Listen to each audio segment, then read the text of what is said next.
going. So, welcome to the PEMAC Asset Management Association of Canada Education and Certification Information Session. We're very happy to have everybody join us live today, and for anyone that's watching the recordings, we're very happy to be able to share with you.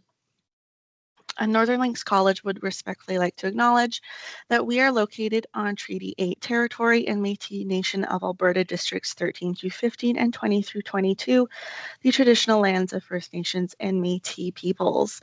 We recognize the 15 First Nations and 4 Métis settlements located throughout our service region.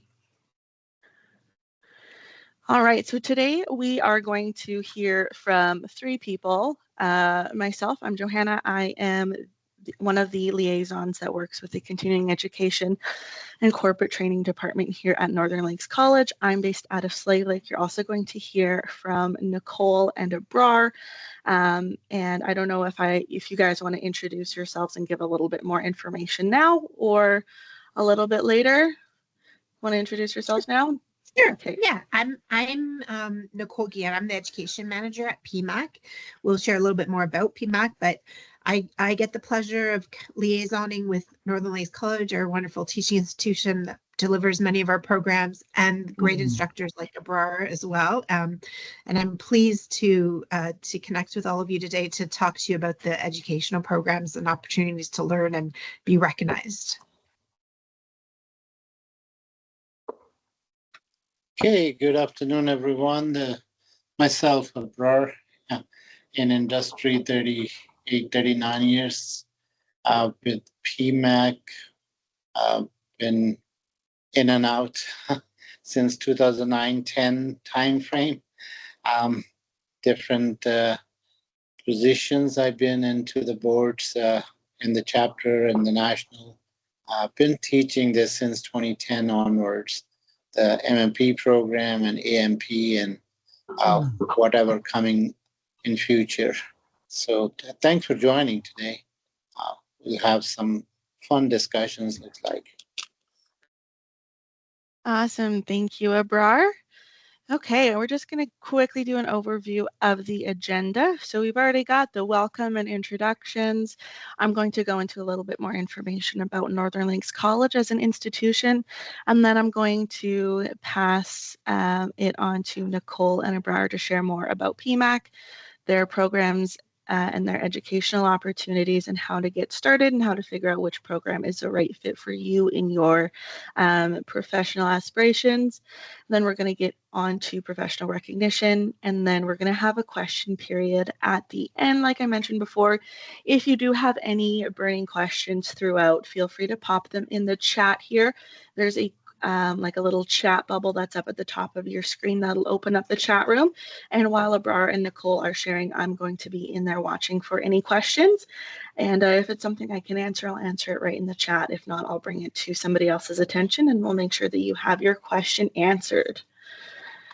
All right, so about Northern Lakes College, we are a community college based in Alberta, but because of our unique delivery systems, we're able to provide programming wherever you have an internet connection. Basically, we're really focused on flexible educational opportunities and everything that goes into that. We really value accessibility, which is why we have so much flexibility, and we're looking at technology to reach wherever we can, using supported distance learning and supported distance teaching models.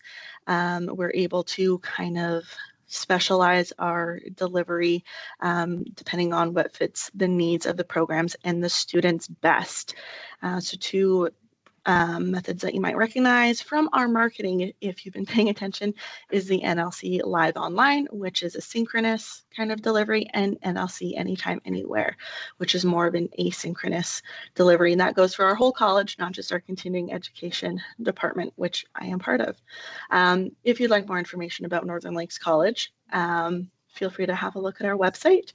And Nicole, I think it is time for me to pass it over to you. Thanks, Johanna. Thanks so much. Yeah. Okay, so I'll take control. Let's see.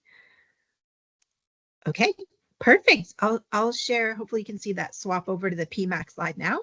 I'll share a little bit about PEMAC for those that don't know who we are, but we really have a lot of content to cover today around those educational programs, so we won't spend too much time on this.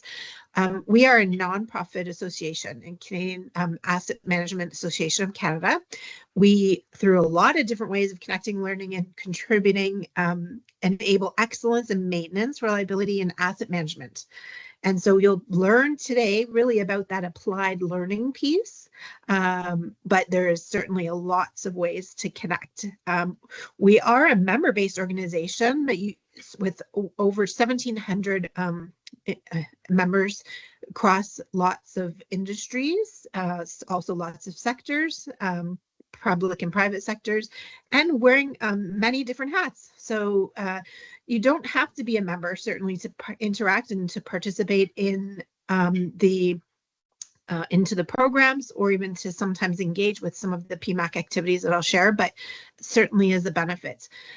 There are many ways that we are connecting and learning and contributing across the country. There's a lot of local chapter initiatives, and certainly Abrar has a long list of contributions through PEMAC over the years, including being certainly a leader within the Alberta, both our Fort McMurray, we have an Edmonton and Calgary chapter as well. So he's been quite a big contributor and leader in that realm locally, but there's certainly likely a chapter around your neighborhood. So we invite you to check those out and find some local events of like-minded people. We have monthly Lunch and Learn webcasts of a variety of topics that are open to the general public, and as well as a lot of other resources in our shared learning library. So this is definitely a very robust and searchable database of articles, webcasts, all kinds of resources related to asset management, maintenance, and reliability for our members. Lots of volunteering opportunities. We are also connected globally to like-minded associations. We are a founding member of the World Partners in Asset Management Association, as well as the partner of the Global Forum of Maintenance and Asset Management, where associations like PEMAC from around the world collaborate and connect.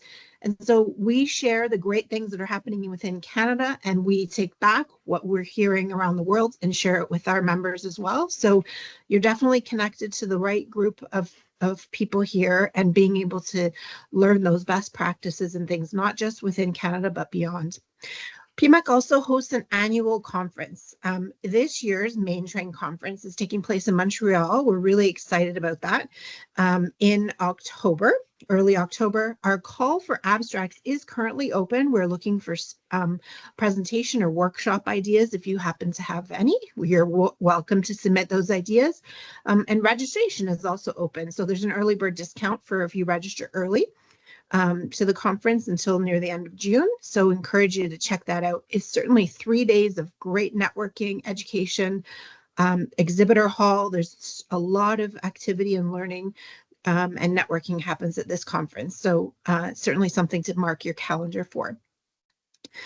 PEMAC also, we're going to talk a lot about these opportunities today, these educational opportunities, but we're diving into the maintenance management, asset management, leveraging asset master data, and becoming a certified asset management assessor course today. And I'll pass it to Abrar in just a moment. We are beginning a development of a brand new program as well, which will launch in months from now, the Shutdown Turnaround Professional Management Certification Program. So we have a team working on the developments of that right now. So we're really excited about all of these educational opportunities to that will expand your learning and understanding of these elements.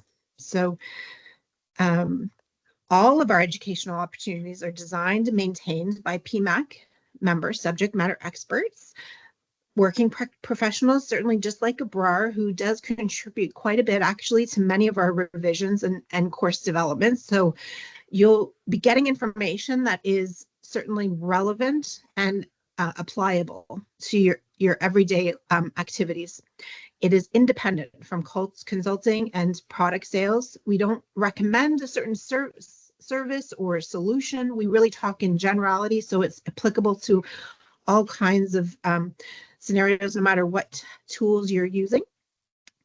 the content within all of our programs is aligned to the body of knowledge of leading global asset management and maintenance management resources. I mentioned World Partners and Global GFMAM as well. So all of those guiding resources, ISO standards, etc., are all utilized within our programs, and they're aligned to that.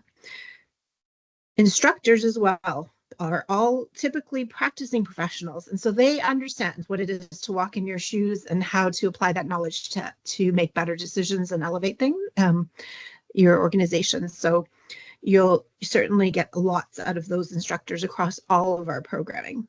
And enrollments in any of the PEMAC courses qualifies you for a complimentary one-year PEMAC membership. So I talked a little bit about membership benefits and things. And so you'll be able to access one-year complimentary membership just by enrolling in any of these courses that we're going to describe. Without further ado, I'll pass it over to Abrar, who will share a little bit more details about each of our programming.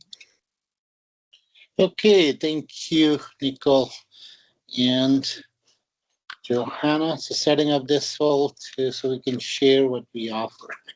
Okay, so I think we are shifting gears here from who PEMAC is and what we actually offer. So Maintenance Management Professional MMP is kind of a PEMAC's flagship program. It's designed specifically for maintenance reliability professionals who want to move beyond the technical execution into kind of a structured management and leadership within the maintenance functions. Okay, it's not a trade course. It's not a vendor driven. It's kind of a management level program focused on systems, processes, governance, how maintenance is planned, led, and measured. Okay, so ultimately, when you go through this all, you will notice that this is a professional development that translates directly into the operational impacts which you will have in your organizations end of the day. Oh, thanks, you brought already the next one. So this is what, if we go deeper, what it brings to the individuals. For many maintenance professionals, like I've been into some time long back, thrown into the leadership responsibility. It really comes before any formal leadership trainings. And the people are promoted because they are technically sound, but they are often expected to manage, all that kind of stuff like systems or budgets or performance without ever being taught. So the program closed this gap. This is MMP. This is what it does. So it builds kind of a structured confidence. It gives that framework to think systematically. So you can make sound financial decisions and govern the maintenance work at your workplace. Okay. So if you really go in the career perspective, it improves the mobility. The MMP designation signals that someone understands maintenance not just as a technical work, but as a business function that requires leadership, planning, accountability all together. Internally, it really brings the credibility as an employee within the company. Now individuals, they can speak confidently about the life cycle cost. They can talk about reliability strategy. They can talk about the maintenance planning effectiveness and all that. The conversation got changed in that case. So maintenance is no longer defensive. It becomes strategic because now you can speak all that language in that. But it also offers a bigger thing, which I really love when I teach, because there are different industries and different individuals, different roles, different experiences. When they come together in a class, it makes it kind of a fun to learn from the peers, because everybody brings a different flavor, a different baggage of experience, and all the learning become like, now you can validate what are your own perspectives with other perspectives. There are maybe better ways to doing things you can share and others can share. So all together that makes kind of that fun. So finally, kind of if you think that this program really provides a clear pathway, instead of learning maintenance management by trial and error, it's given kind of a structured roadmap of what good look like, and how to get there. So if you can flip the next slide, please. So what it brings to the organizations. So end of the day, many of you will be sponsored by your organizations and why they should. And maybe you're already the leaders in your organization looking for how you can help your team members to increase their knowledge. So this program is about building the capability. It's not a training people program. It's really building the capabilities. So it brings or move people from the tribal knowledge towards kind of consistent, standardized maintenance management practices. So the consistency reduces the variability. So work is planned, scheduled, governed in the same way across supervisors or departments. So we see people coming in from maintenance, they're coming from operations, they're coming from other functions of the company, and everybody speaks the same language. And that's really important to present the maintenance reliability case within the organizations. Okay. So cross-functional alignment, it really helps in any organization if you want to get a better business results. So MMP supports succession planning also at the same time by creating kind of a reliable pipeline of future maintenance leaders. That's what, as leaders, we can think about that way. And the people who really want to get into the roles, which is leadership roles like supervisors or managers, they're going to get exposed to many different things. So how you can help them to give at least the baseline to start with, so they can actually perform better in those roles and they will be successful. Okay? So this is kind of a system level capability development for organizations serious about the asset performance. Next slide, please.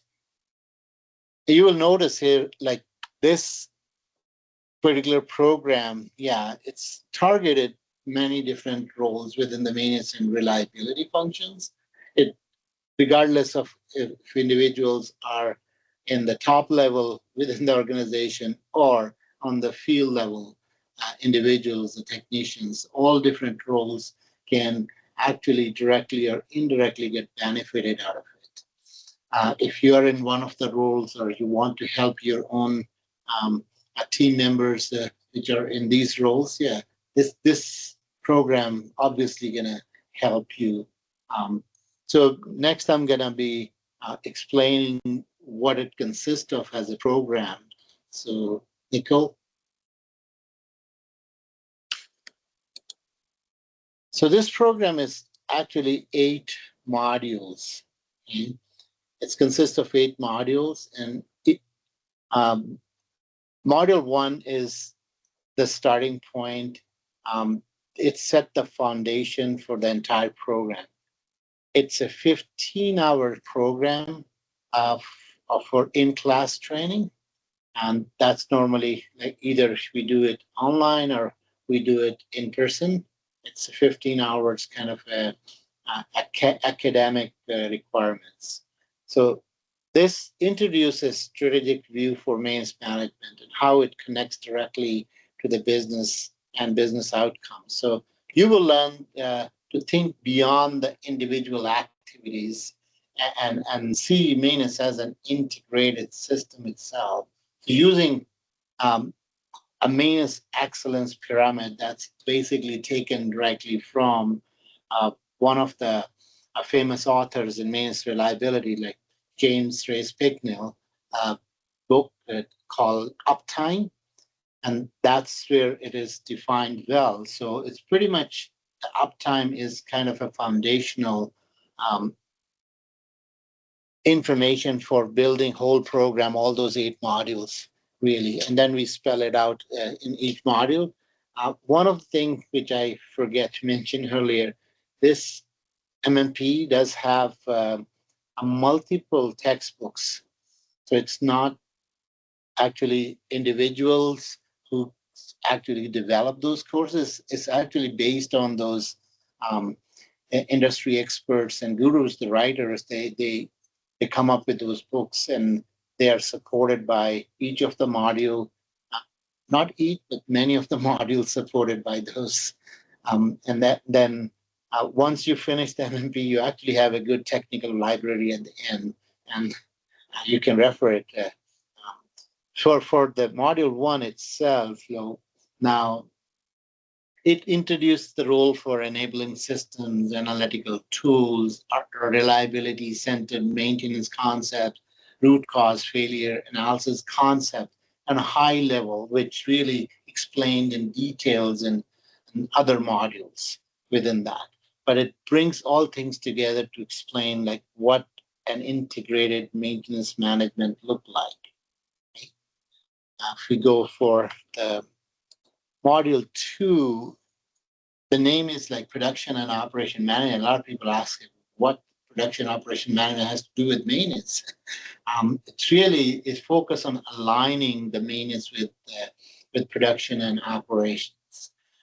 So this module helped our maintenance leader to understand how production system work and how maintenance strategies must support the operational needs and goals end of the day. So as a participant, you will learn how to align maintenance priorities with corporate or production objective, or ensuring the maintenance effort is focused where it delivers the most value.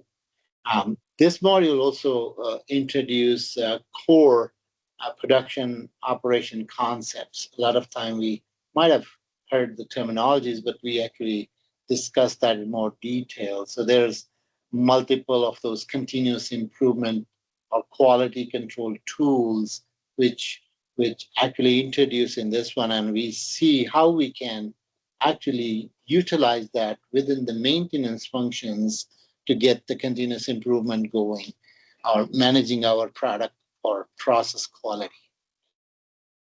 So emphasis is on integrations, so ensuring the maintenance decisions actively support throughout to reliability or operations and overall business performance. Okay. So if we move to the module 3, which is, if you flip the slide, please. Okay, thank you. I thought you got frozen. So this one is another piece, as I said in earlier module, MMP program is for the maintenance leaders. And as a maintenance leader, you not only have to manage the ranches, you also have to manage people. In human resources management for maintenance manager is the course, which is another 30 hours course. It focuses on people's side of maintenance leadership. It helps maintenance managers understand how human resources practices apply in maintenance environment and why they matter to performance. Okay? You gain insight into the workforce planning, recruitment, development, ensuring the right skills are in place today and for the future. So it covers performance management, including how to set expectations, conduct effective appraisals, address employee issues fairly and consistently. So overall, this module equipped maintenance leaders to manage people with same discipline and structure they apply to assets and systems. So that's another area. So let's move on to the next one. Next one is the most important one for any organization because most of us are in organizations which are there for a reason, and that is the making money. So financial management is important. The maintenance actually is a bigger part of any operations cost, if you see that way. So understanding the financial side of maintenance is very important. As a leaders, we are responsible for not only monitoring, but also managing the cost for maintenance.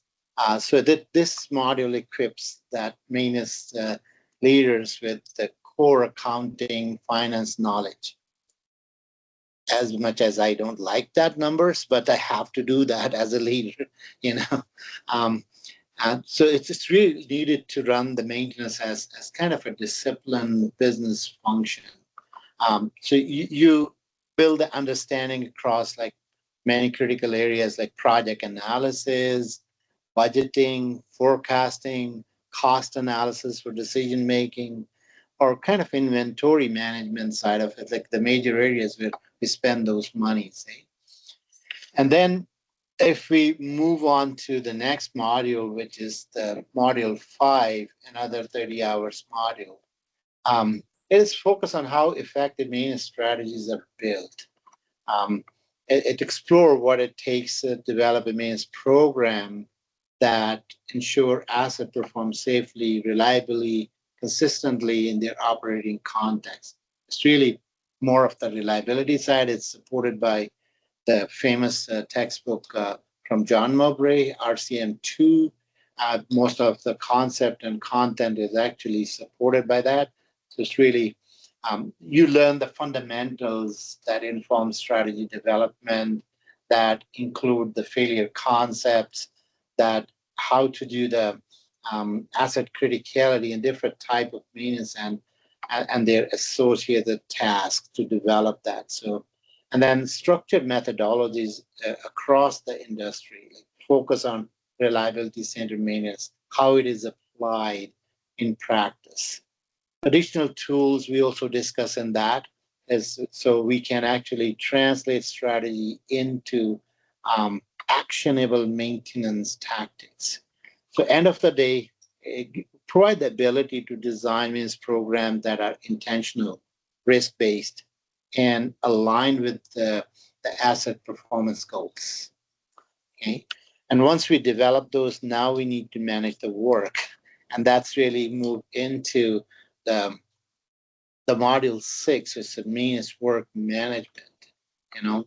So it really focuses on how maintenance work is identified, how maintenance work is prioritized, planned, and then executed end of the day. So reinforce the principles of doing the right work, the right asset, the right time, with the right resources. I think in old days it called means planning, scheduling, coordination, but we changed it to that because then now we're expanding the work, how the overall work is managed and how all other functions are supporting that.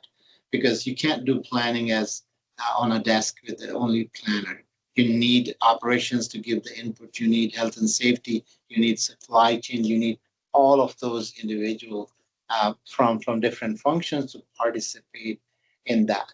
So integration of proactive maintenance tactics, like we develop in module 5, for example, all those proactive strategies. Now you need to execute in the field so you can get the value out of that. So, and then end of the day, it has to be done by people. And those people, like your resources, how you effectively use those resources so you get the maximum value. Okay? We don't have unlimited number of people, so we need to live within whatever given to us. So really the module translates strategy into day-to-day execution.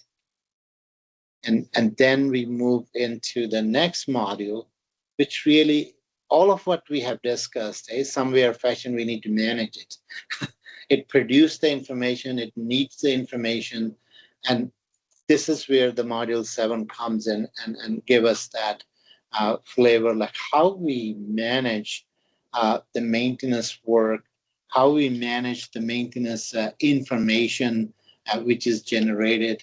And information is not only coming in databases like CMMS systems, it might be in many other different ways, like and your document management system, each of the document data sheets or drawings or procedures, and how you identify all of that and how you manage. So why accurate, timely maintenance information is critical for realizing value from your assets and supporting overall objective of your organization. This module also covers the process system used to create, collect, manage, and govern all that information all together. So we discuss a couple of practical tools within this module. We share like how to set up the key areas within your CMS system so you can actually collect that information. And then we talk about how we use that information, because collecting information does not give any value if you don't use it. Okay, so it's really the module turns the data, whether it's a structured data or unstructured data, into insights, and insights into actions. So this is all what the whole MMP program, different modules offer. But once you are actually done that, 7 modules, then it reached to a point where, we bring the entire program together through the application. And that's what the capstone project is. Okay. Here, we apply those principles, concept, tools from all the 7 modules into the real maintenance challenges. Okay. So each participant, they need to complete a capstone project focus on assessing, improving their current maintenance organization, developing a new maintenance strategy, or resolving any maintenance issues altogether. So successful completion of the capstone is the final requirement for MMP designation. But you need to have all 7 completed before you get into that.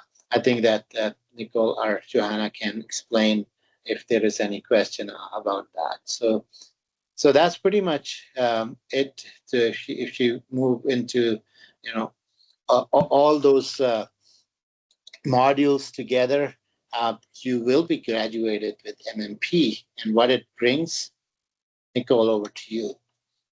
Yeah, that's great. Thank you. Thank you, Abrar, for sure. So there's definitely a lot of recognition that comes from that learning that Abrar shared.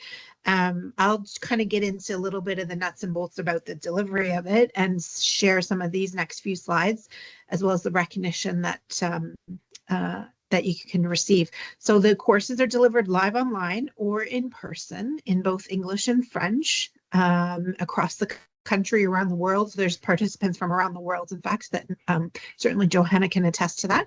But it's very accessible. Abrar mentioned module 1 is 15-hour course, and the other ones are 30 hours.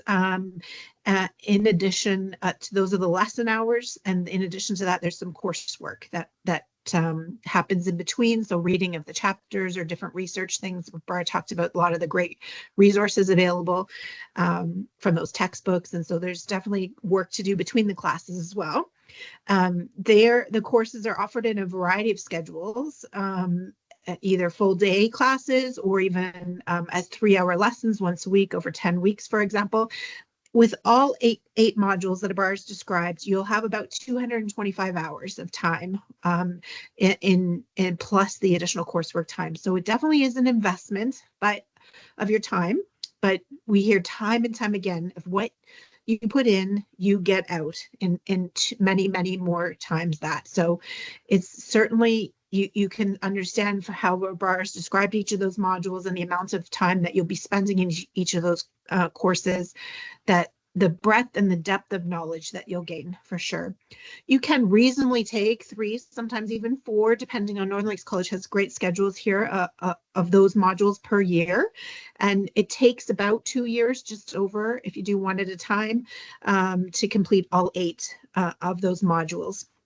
There is credit available if, for example, you've completed a course that's similar to one of the MMP modules. You can apply through our prior learning assessment and recognition, or PLAR process, to earn credit for some of the courses.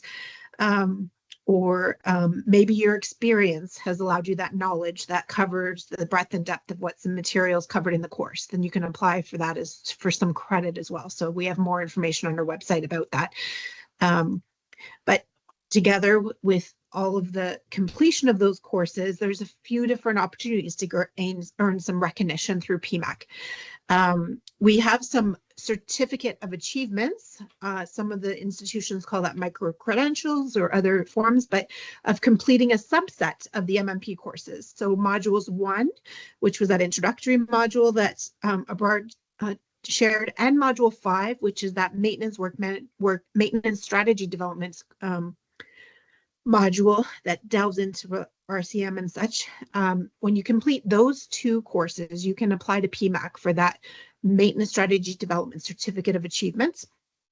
Additionally, modules 1 and 6, and module 6 is the maintenance work management module.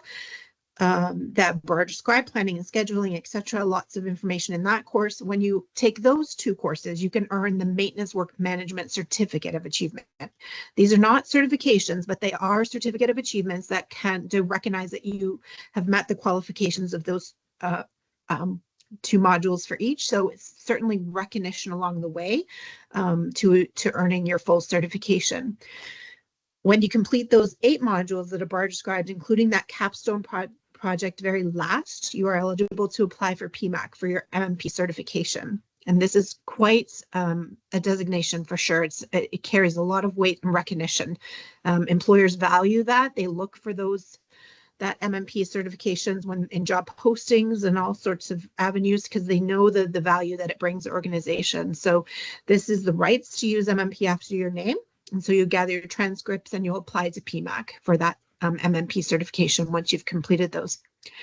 PEMAC also administers some competency-based certifications, which I'll describe much later in today's webcast, but this is really certifications that take into account the knowledge that you've gained from these programs or others, as well as your experience. So it really aligns both of those across competencies. So the MMP program meets the qualifications of the knowledge components of these 2, CTAM and CPAM certification. So these are another alternate option for you to earn some certifications when you take into account your experience, if you complete some of these MMP or all of the MMP courses in there. So certainly a lot of recognition that PEMAC can provide to you through this learning path. Outside of PEMAC, there's also a lot of external recognition. So water and wastewater operators in Alberta and Ontario, for example, they can earn CEU credits for that water certification that they hold through these institutions. MMP is recognized for CEU credits. Also recognized for Blue Seal certification. So you can take these courses and lead to, in BC, Alberta, Saskatchewan, your Blue Seal certification. And many engineering and engineering technologists programs or certifications also require CPD credits. And so this does qualify you for that as well. So you can earn credits while learning as well towards your other certifications and designations. So lots of opportunity to learn and certainly get recognized. I'll also describe a little bit about how you can get started on these courses with MMP. So the program, I said, is delivered live online or in person, and in many cases a private, as there's organizations, if you have a group of individuals within your organization that you wish to host the training on site, that's also an option. PEMAC partners with a number of great institutions across the country, including a brand new one, Nova Scotia Community College. We've just added a few months ago, but in addition to English and French. So the program is available in French as well in some of our institutions, including Northern Lakes College for private offerings.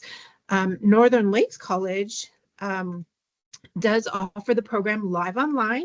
They also offer it on site for private deliveries and can make English and French available as well for private. So there's a lot of opportunity to learn through that Northern Lakes College live online platform that Johanna described earlier. I'll pause for just a moment and just ask if Johanna has anything she'd like to add at this point about the delivery. at NLC and the convenience, certainly the networking ability and options that you can through their platform. And yeah, thanks, Nicole. Yeah, so Northern Lakes College, we are very, very proud of our live online delivery system. So the way that it works specifically for the MMP programs, pardon me, is that we have classes scheduled for our public offerings. It's once a week in a 3-hour class session. So you sign in for 3 hours. Your instructor does their instructing, and then you go away and you do any reading, you do any classwork. There's a lot of discussion, like Nicole mentioned, there's a lot of discussion in the live online setting, so it's really great to hear what other people are experiencing in their positions in different industries. We find that discussion really builds on the learning and helps make the lessons stick. Yeah, I think that's all I have to say about that, Nicole. Thank you.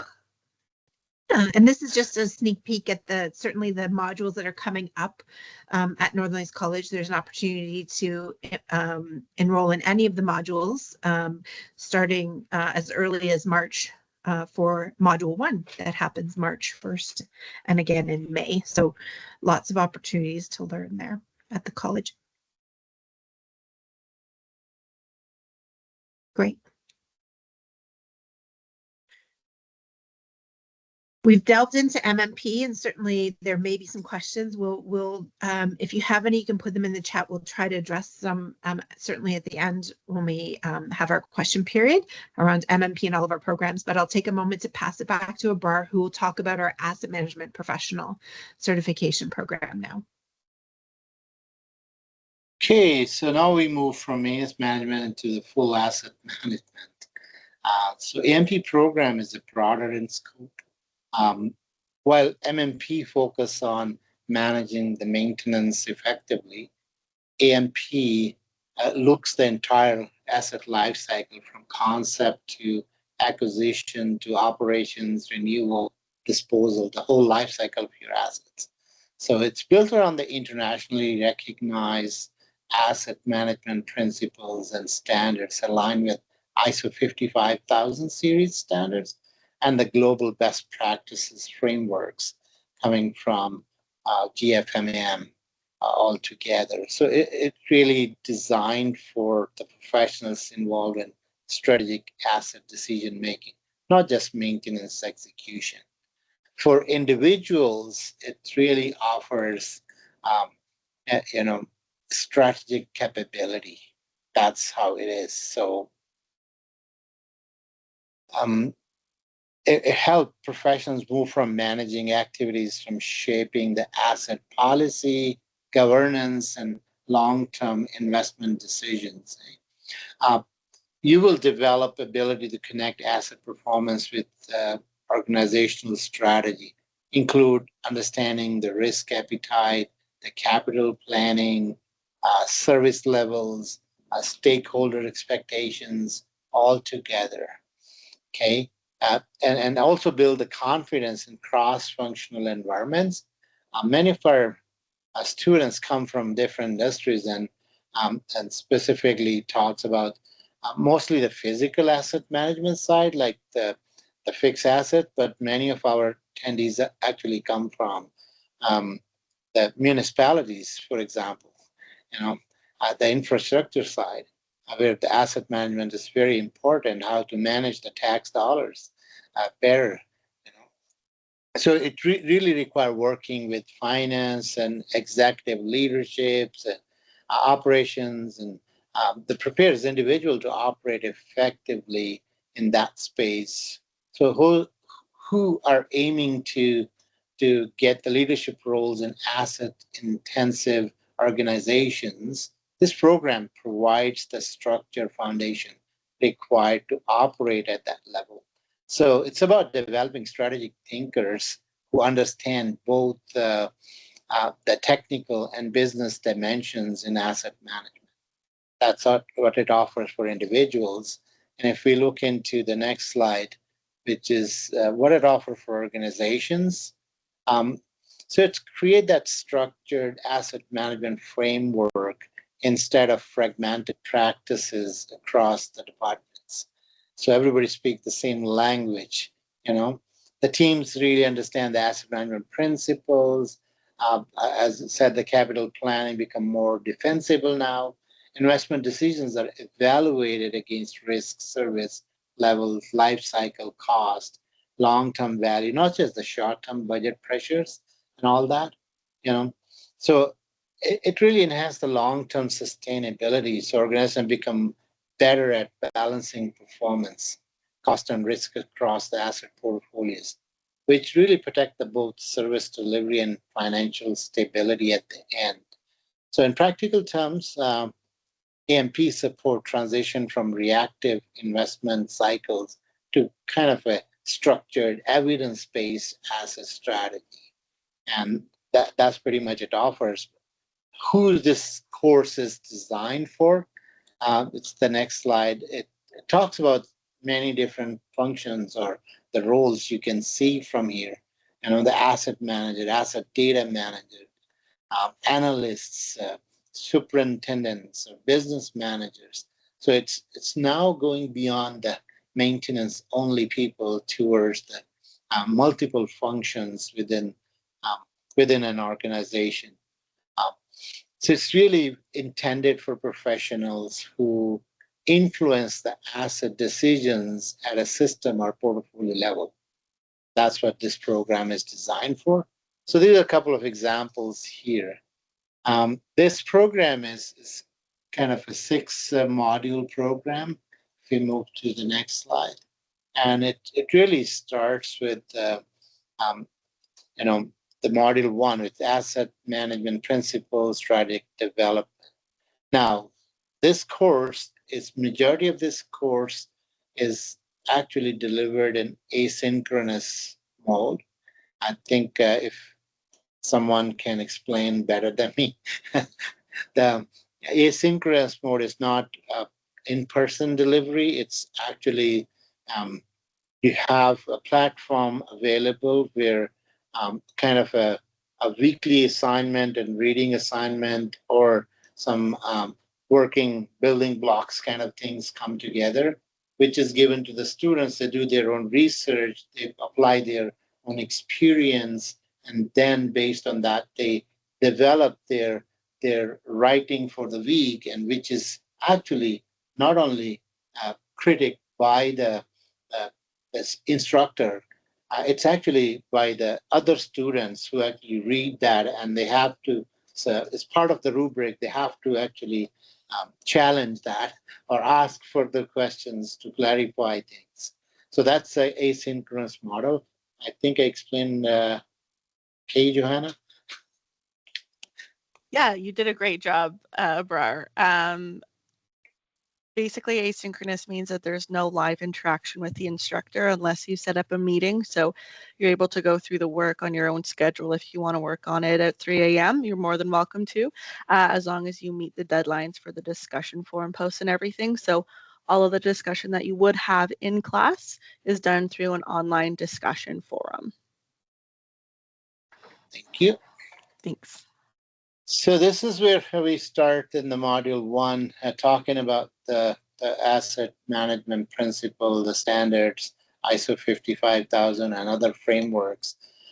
Because now we're talking here how we can do a coordinated effort to realize value from asset across the entire life cycle, from conception to the ultimately renewal or disposal perspective. So maintenance management plays a critical role, but it operates primarily in operate and maintain phase of the life cycle.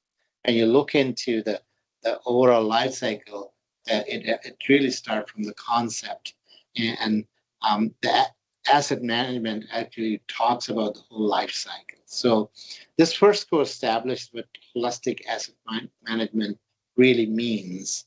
It connects organizational strategy to asset decisions, introduces the leadership, risk information, and lifecycle thinking required to drive the value end of the day. So end of this course, you understand how assets are managed as strategic enablers, not just maintained as a physical equipment. Okay, so this sets the foundation for everything that follows in this AMP program. Then we get into the lesson number 2, which is really talks about the asset management capabilities developed.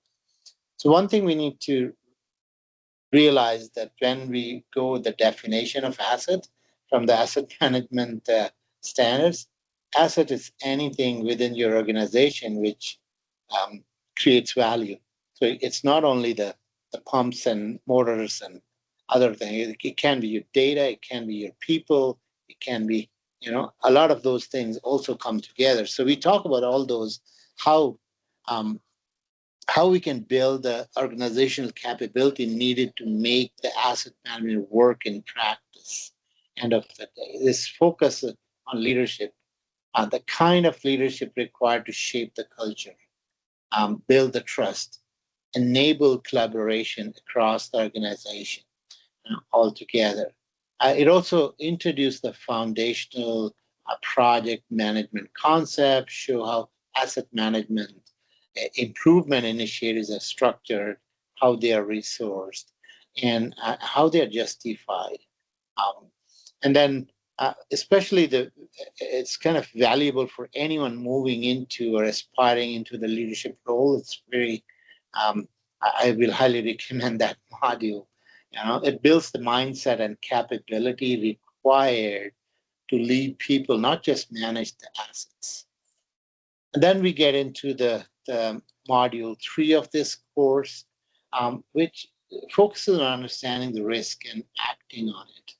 So it applies the intent of ISO 31000, the risk management standard, um, in the asset management context, so linking risk from strategic objective all the way down to asset level performance. You know, so you learn how to identify, assess, or prioritize risks. And more importantly, decide what to do about them. Yeah, a lot of time we can identify, but then if we don't action on it, um, that's the piece we cover in here. And then, um, so at the end, you equip with the to contribute confidently to your organization risk management or asset performance discussions. So it turns risk awareness into structured value focused actions. That's the module 3 brings. Then we move into the module 4, which is really focus on how asset management is executed across the asset lifecycle. Okay, so this course look how assets are created, they are operated, they are maintained, and ultimately retired, and why disciplined lifecycle delivery is critical to the performance or compliance and the value. So you learn like how asset performance standards and operating context or service level influence life cycle decisions. We introduce here the core reliability concepts. It's a little bit mimic to the module 5 we talk about in the MMP, but it's in a bigger or broader context in this particular module. We talk about asset functions, the functional failures, the failure modes, and how these inform maintenance task selection. So end of the day, you evaluate your failures and how proactive and default tasks are actually chosen, and why effective operations and failure finding practices matter. So this course connect the lifecycle intent with disciplined execution end of the day. And then we move into my favorite module 5, okay, which is focus on protecting and leveraging the asset knowledge end of the day. It's a common challenge, which we see the critical knowledge leaving the organizations faster than it can be replaced. You can see the studies across multiple forums, even within the government of Canada. Uh, there is an aging workforce, and they're actually ultimately going to retire someday. So, so how we can, look into what system, processes, practices are needed to retain and use that knowledge effectively. That's what we learn in this one. And you learn how asset information support that strategic objectives, how to ensure those systems, measures, data are aligned with what the organization is trying to achieve. You know?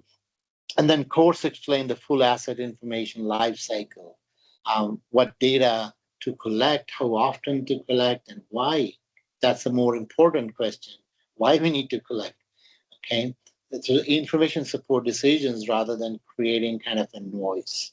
So end of the course, you will understand how to build, protect, or sustain a strong asset information foundation that enable better decisions and long-term value. That pretty much concludes this from the learning perspective and move into the capstone project. Again, this one, where you bring everything together and apply um, what you have learned across the previous 5 courses. It requires participants to develop and implement real asset management initiatives, such as an asset management strategy development or policy or a plan. So it really has to be grounded in your organizational context. It's take a full life cycle view from concept to acquisition through operation renewal, disposal, and all that together. So successful completion demonstrate a holistic understanding of asset management and how value realized through cohesive system level integration. So it ensures that as a graduate, you don't just understand the asset management principle, you can actually apply in a practical, structured, and impactful way. So this is what it offers, and I think is there. Yeah. Yeah. Over to you, Nicole. Yeah, thank you. So that's a lot of great information. Thank you, Abar. And there's certainly some questions coming in. Johanna's managing some of them. We'll respond to a few others in just a moment. At the top of this section, Abar and Johanna, I kind of shared to you that this course was delivered asynchronously. Just to recap then, that they are 10 weeks long, each course. Each of these courses that Abar described are 30 hours of lessons. And now, as Abar and Johanna says, lessons means going into that classroom each week, over that 20-week period to complete those activities and interact with your instructor and the other participants through discussion forums. Typically, there's a lot of activities in the classes, a variety of assessment pieces and ways that you'll be applying your knowledge all along the way. But certainly this asynchronous delivery allows you to the flexibility to schedule your own time where it makes sense to you, no matter what time zone you're in or part of the world. So lots of international participation in here, but certainly across all of Canada and all time zones in this delivery style. And I mean, Abar can attest to it likely, those discussion forum posts get quite active and people engaging and sharing, and you're really learning from each other, no matter what kind of industry or role they're representing. You're learning from each other and applying sort of those lessons learned from different kinds of assets and asset classes, and that still makes sense to yours as well. So it's quite a unique kind of a learning environment, and you'll be able to elevate your knowledge wherever you're starting, either beginning or moderate, or maybe you already are well on your way with understanding of asset management. You'll be able to elevate your knowledge the way these courses are structured even further. The courses are offered each semester. Northern Lakes College has begun to add at least one during the summertime. I don't want to preempt anything yet, but definitely spring, winter, fall courses and that you can take. And it is quite reasonable to take 3 courses per year. We suggest one at a time because of that the commitment of time that's required while you're working full time.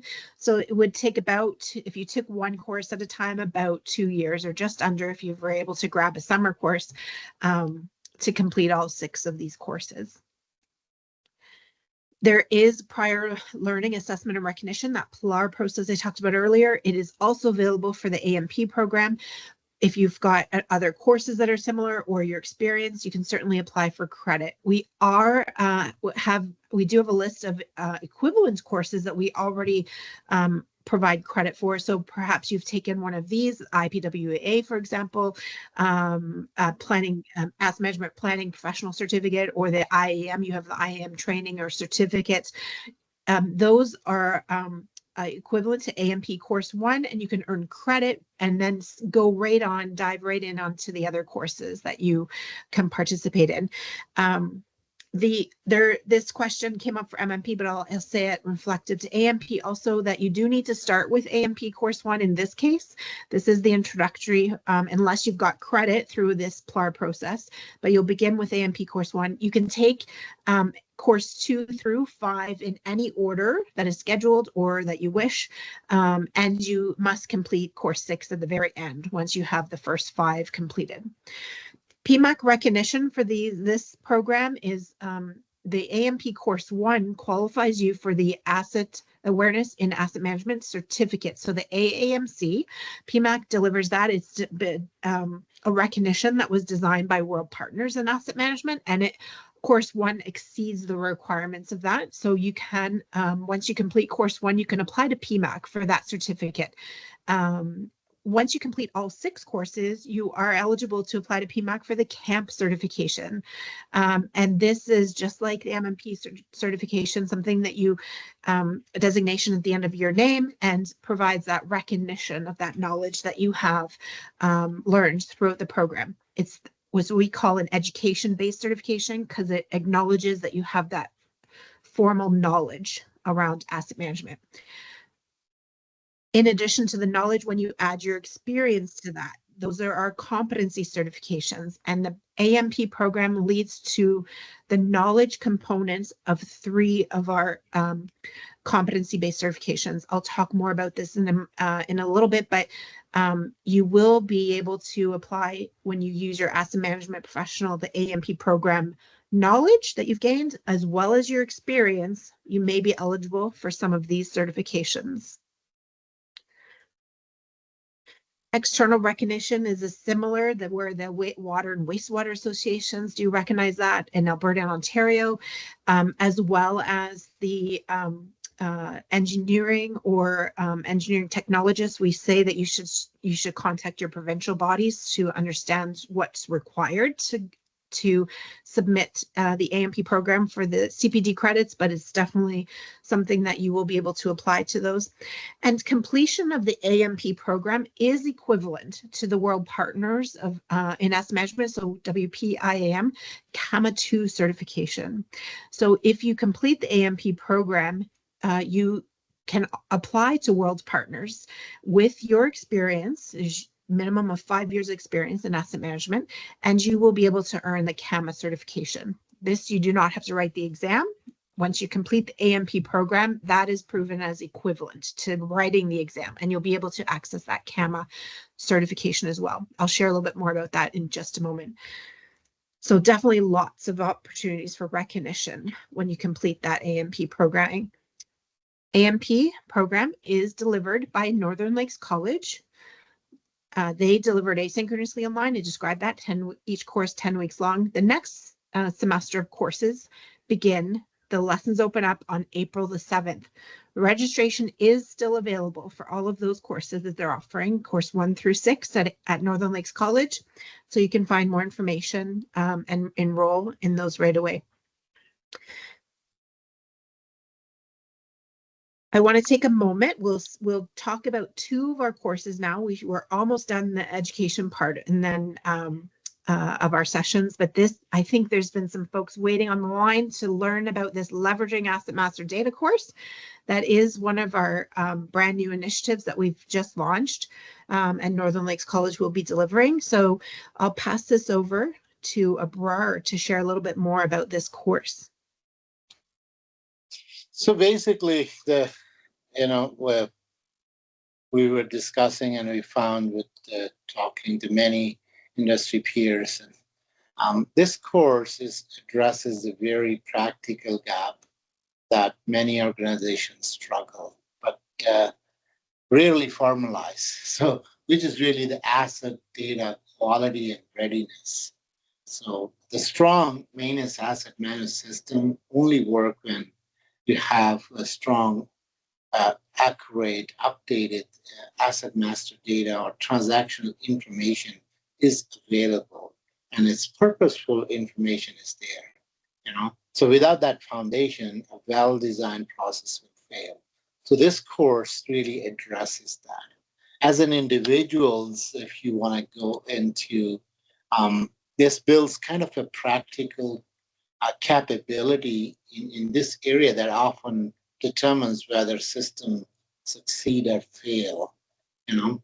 So you will learn how to structure asset hierarchies, defining some naming standards, establishing the data practices that support analysis instead of creating confusion. It actually strengthens that analytical thinking rather than just entering the data. Um, so you understand how the data is later used for reliability analysis or KPIs, life cycle decisions. And all of that has to be done when the project is actually um, designing or they are actually building those plans or facilities or stuff, and it has to be delivered on the same time. And that's why it's called leveraging the data end of the day. But we need to understand what all these data types and how they can support the life cycle decisions going forward. Um, and if we look into the what it brings to the organizations, um, for organizations, it's really you know strengthened the foundation behind every maintenance and asset decision. End of the day, the asset master data is structured correctly. Reporting become kind of reliable now, and you have the performance indicator or key performance indicators of those dashboards. They reflect the reality, not coding errors or inconsistent records. It reduces the rework, and a poor asset setup leads to duplicate records. Um, and then weak history, incorrect spare part linkage, unreliable analysis. Fixing those issues later in the operations is costly and disruptive. Many organizations are not even resourced for, doing that kind of projects, but they have to do it because it was not done correctly in the first place. The course improves the system implementation success kind of thing. So data readiness is often hidden risk in CMMS, EAM, or ERP initiatives a lot of times when we do those projects. So in this course, it helps to mitigate those kind of risks. We provide all kind of those guidance and some of the tools and some hands-on exercises are built in to really practice that. Not only that we talk about it, but also given those tasks as assignments so you can practice that. And high quality data, it really enables the advanced analytics. Now, this is where we're going in future now. All those predictive maintenance requires a kind of an accurate data so you can actually predict when things going to fail, and then you can plan it ahead of time. Your reliability modeling, the strategy development require all kind of that data. If you want to do the risk-based planning, all depend on consistent, trusted information, and how to set up that foundation that within the whole life cycle we can actually utilize that rather struggling to develop that. Okay, so in practical terms, it helps organizations treat asset data is as kind of a strategic asset, not an administrative byproduct. That's what it offers. And if we go into who is this course designed for, it's multiple functions. Now it go beyond the maintenance folks. It goes into the data side. It goes into the project people. It goes into the administrators or even the finance side of it. You know, where each and every role can actually um, gain the knowledge. What is why the data requires? What is the importance of the data? And a lot of time we think the data comes by itself. No, it has to be designed first, configured, then collected. Once we collect, then we start utilizing, analyzing, and getting the insight so that we can make a better decision. Okay, so it all linked together. So that's pretty much offers everyone. So the professionals who influence how data and maintenance data is structured, maintained, or used. This course is designed for those individuals. It's highly relevant for CMMS or EAM administrators. You know, they're responsible for system configuration, data standards, long-term data quality, all of that good stuff. Planners, schedulers, for example, we say, dig in kind of a stronger insights um, about how data can support the planning and scheduling and execution, how it can help them to deliver the quality work packages which the field people can execute. Reliability folks, they die for it because they need the data to do analysis, why things fail in an unplanned way, and then how they can actually recommend the better ways to mitigate those failures. But that's not possible without collection of that data. So we need to collect the data, how many times things fail and why they fail, and uh, how we fix it and all of that stuff. That data goes in reliability. Then they can look into, okay, we do have all those PM programs, but we still have a failure. Why? So they can adjust those strategies so we can have less unplanned downtime. IT professionals, end of the day, you can think of, it can bring a lot for them. So it covers all those foundational data. It covers the transactional data interpretations. We talk about the migration concepts, so whether you are upgrading from one system to another one, data migration is very important. When you're developing a new facility like a huge building or a new gas plant, it has a lot of documents or a lot of drawings. They have that all information, which is how we can translate or migrate that into more useful master data. So we talk about that, then apply those framework of criticality, risk, performance, everything else. And other pieces, once the data is set, one of the biggest risk with the data is it start deteriorating if you don't manage it well. Okay, so the moment things change, you need to update it, and that's where the governance comes in play, the data governance rules and RASCI model. RASCI model is responsible, accountable, supportive, consulted, and informed.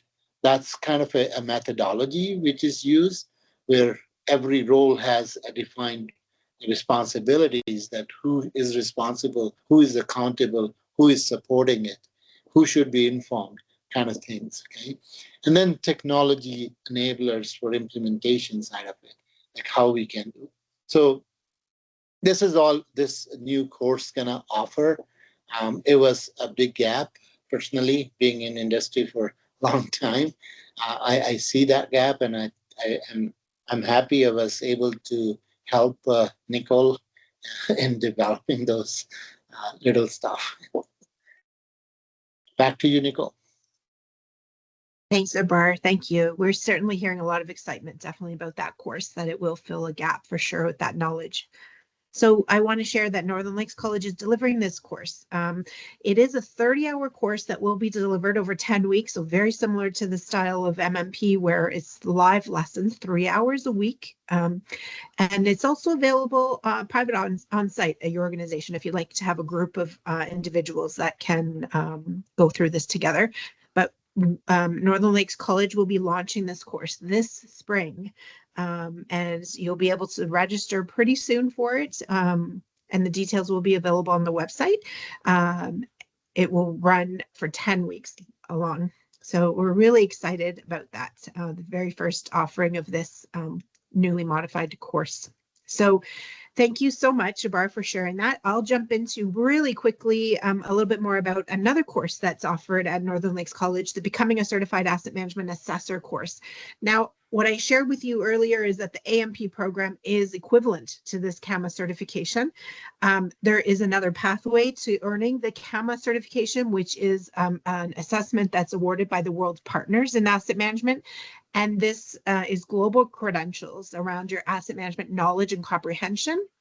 It's aligned with the ISO standards and is granted upon the successful completion of an exam that's delivered by the world's partners, together with at least 5 years of asset management experience.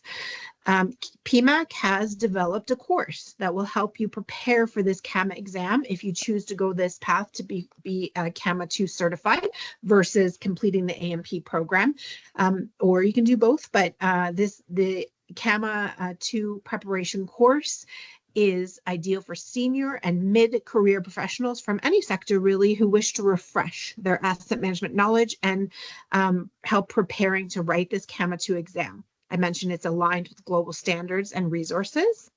Northern Lakes College delivers this course. It is on demand and available anytime, anywhere. It's a 14-hour course that's organized into 7 2-hour recorded lessons. Our instructor in that is Darman Dahlia, well-versed instructor and expert on asset management. He walks you through all of those lessons that and there's a workbook and as well as quizzes for each of the lessons to help you sort of practice. The registration for this course will allow you up to 3 months to complete it. And there is an instructor support along the way as well. So it's certainly on demand, but we do have access to an instructor to answer any questions as you go through that. Once you've completed that, you are able to write the CAM exam if you sit to write it. It's a 2-hour exam offered by World Partners in a number of languages, including English and French, as well as other languages. And PEMAC members receive a discount to writing this exam. So remember, at the top of this presentation, we discussed that any registration to any of these courses allows you a complimentary 1-year PEMAC membership. Activate that first so you can get that discount to write the CAM exam. And you can pick, it's an online exam that you'll be able to pick the time directly with World Partners to do that. I've already talked about a lot of recognition throughout this course and how you earn recognition in a number of ways. We talked about a little bit about some of the CTAM, CPAM, and CSAM. These are competency-based certifications that is designed by World Partners in Asset Management. They for which PEMAC is a part of. So PEMAC had a part in designing these globally recognized certifications that establishes your asset management credentials, certainly. They are connected to knowledge-based programming like the AMP or MMP programming and others, as well as your experience. So on our website, we have a little bit of a chart about where MMP and AMP fit in to these certifications. I described them a little bit as we went through each of those programs, so you probably have a sense of that by now. But really, this just also illustrates the depth of experience that go along with those and where AMP and MMP line up. So it's definitely a broader level of experience in addition to that knowledge that you've gained through these programs. You'll be able to earn those certifications. It's a bit of a laddered certification. So with about 2 years of experience across one domain, you're certainly likely qualified for the CTAM. And the more experience you have, the higher up the ladder you go to the certifications, certainly landing with the CFAM, which is the Certified Fellow in Asset Management. So the CTAM is a Certified Technical Specialist in Asset Management. This is the sort of the introductory level around the competency certifications. And so as you move up with more experience, the broader and the deeper, you'll move up the ladder. So the Certified Practitioner in Asset Management is another next level path with 5 years experience or more, responsible for establishment and updating of oversight of assets within an integrated asset management framework, for example. CSAM is about 8 years or more experience, the Certified Senior Principal in Asset Management. And coming soon, we've got 2 brand new certifications just about to roll out. One is the Certified Executive in Asset Management, CEAM, and this is about 10 years of experience, including at least a few of them in the executive level, overseeing of the asset management system. So this is a brand new certification that PEMAC is about to launch, and you'll be able to apply for that.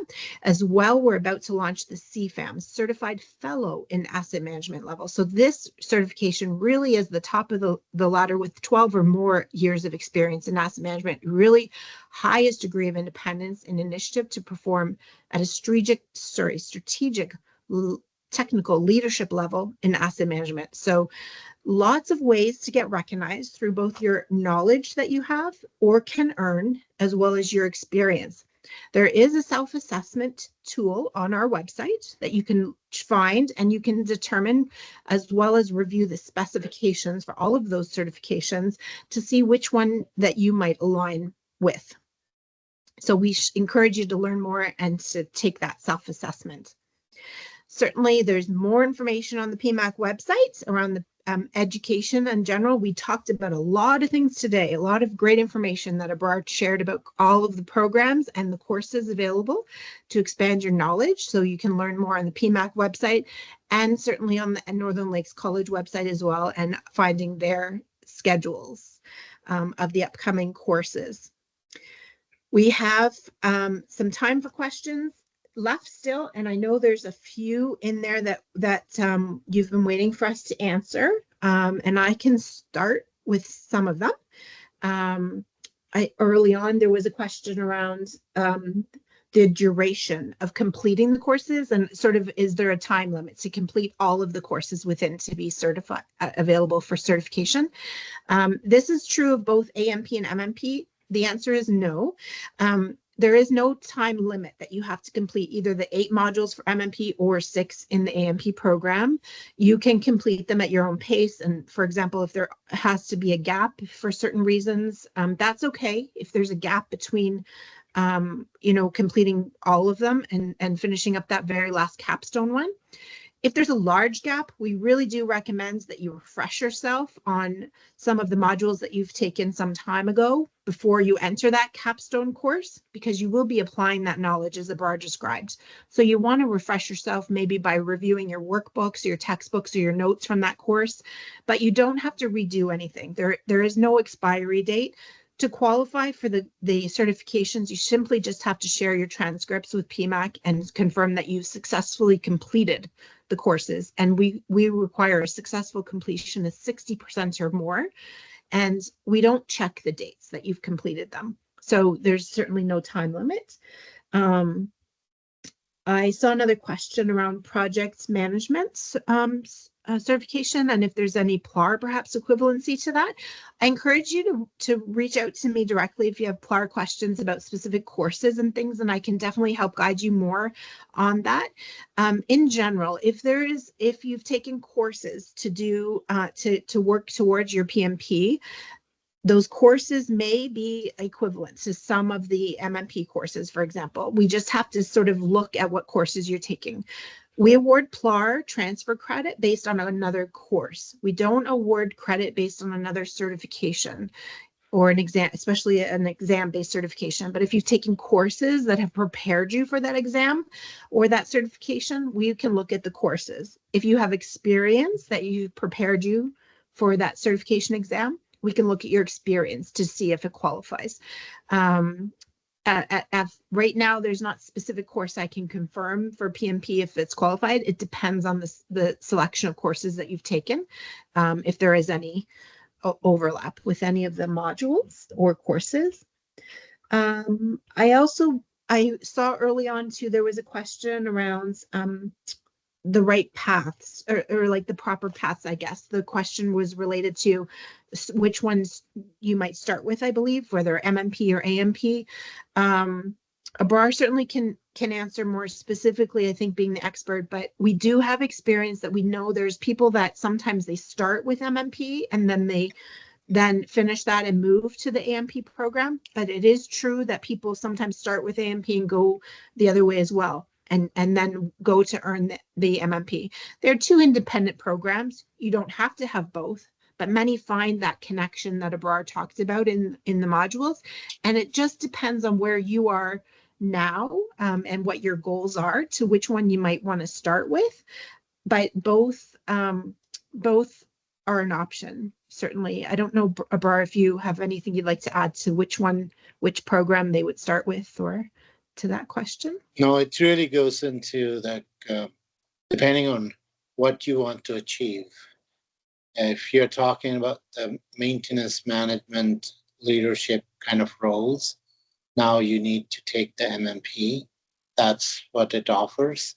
But if you're talking about the overall strategic side of it, that's what the asset management come in play. So organizations which are moving towards the applying the asset management principle, ISO 55000, certification, some of that stuff, that's where AMP is really more valuable. And then keep in mind, maintenance management is one of the delivery area of asset management. Asset management is like 39, 40 different areas, and maintenance is just one of them. So it's a broader view for asset management.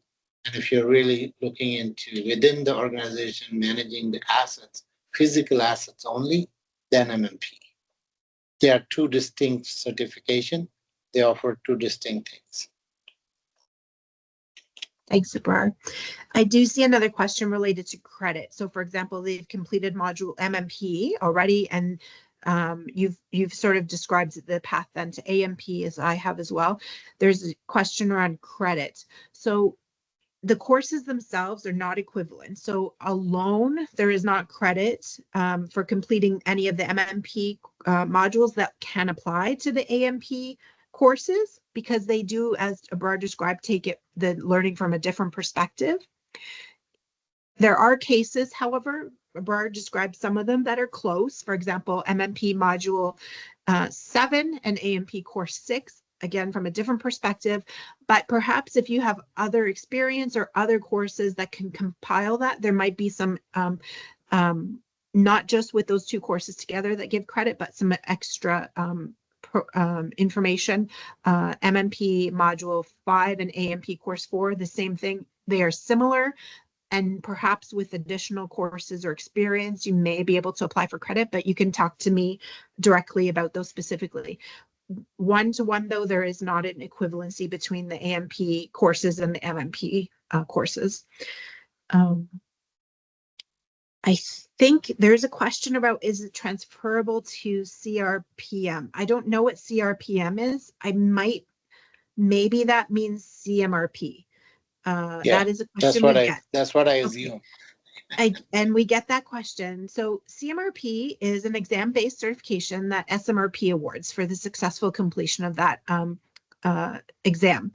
Mentioned we don't give equivalencies for exams itself, exam-based, but if you have experience that you've taken, if you are CMRP certified and you have experience or courses that you've taken to prepare for that exam certification, then you can use those. If you are thinking about writing the CMRP exam, then the MMP program is an excellent way to prepare for that CMRP exam. It provides the knowledge that will prepare you for being successful with that SMRP, CMRP exam. It's a great knowledge base that goes a lot of depth and breadth across all of those elements that are covered in the CMRP exam. So if that's something that you're considering completing the MMP and then going to write the CMRP exam, I think you'll be well prepared. Okay, thank you. I know it's right at the bottom of our time now. Appreciate everyone's questions. Thank you for hanging on right to the end. We did cover a lot of information here. The session is recorded. We will be sharing that recording with everyone, as well as a lot of helpful links. We'll stay on. If you have any other questions, we certainly can answer them after this, after we stop the recording, and help to answer those. But we really appreciate all of your time today, and we hope that you enjoy all of these learning opportunities available for you. All right. Thank you again, everyone. I am going to stop the recording now. Feel free to stay, though.